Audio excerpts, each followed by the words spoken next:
November 10 சனிக்கிழமை டே 7, அதாவது கடைசி டே ஆஃப் 1 ingredient 1 week சீரீஸில் இன்னைக்கு நாம் பார்க்க போகிறது கேரட் 65.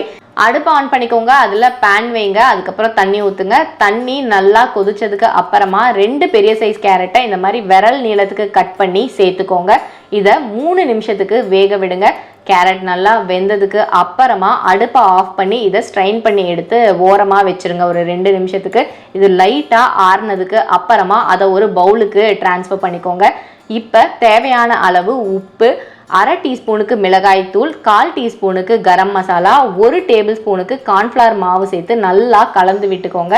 அப்புறம் லைட்டாக தண்ணி தொளிச்சு கலந்து விடுங்க. அப்போ தான் இன்னும் நல்லா அந்த மாவு பைண்ட் ஆகும் கேரட் கூட.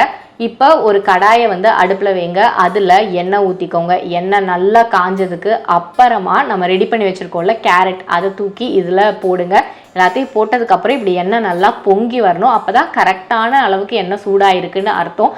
இதெல்லாம் அப்படியே செட்டில் ஆக ஆரம்பித்து அந்த பபிள்ஸ் எல்லாம் இறங்கினதுக்கு அப்புறமா பார்த்தீங்க அப்படின்னா உங்களோட கேரட் நல்லா ஃப்ரை ஆக ஆரம்பிச்சிருக்கும். இந்த சமயத்தில் ஒன்றோட ஒன்று ஒட்டிகிட்டு இருக்கிற கேரட்டெல்லாம் நீங்கள் பிரித்து விட்டுடலாம். நல்லா 2 சைடும் குக் ஆகணும்.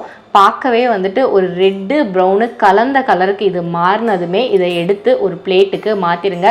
மறுபடியும் அடுப்பில் ஒரு பேன் வைங்க. இப்போ லைட்டாக எண்ணெய் போட்டுக்கோங்க. அதுக்கப்புறமா நான் இங்கே ஒரு 5 பல் பூண்டு சின்ன சின்னதாக கட் பண்ணி வச்சுருக்கேன்.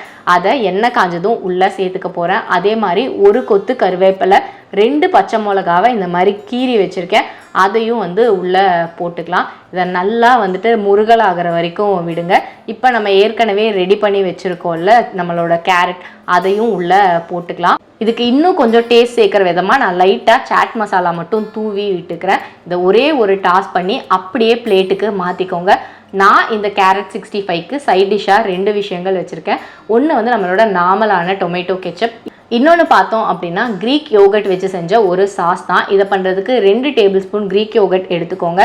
அது கூட தேவையான அளவு உப்பு போட்டுட்டு 2 துளிக்கு தேன் சேர்த்துக்கோங்க.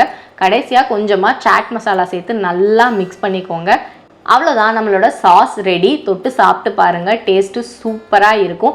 இதை நீங்கள் தயிர் சாதத்துக்கு கூட ஒரு சைட் டிஷ்ஷாக யூஸ் பண்ணிக்கலாம். இன்ஸ்டண்ட்டாக எப்போவாது உங்களுக்கு 65 சாப்பிட்ணும் அப்படின்னு தோணுச்சுன்னா இந்த கேரட் 65 ட்ரை பண்ணி பாருங்கள். டேஸ்ட்டு அட்டகாசமாக இருக்கும், அதுக்கு நான் கேரண்டி.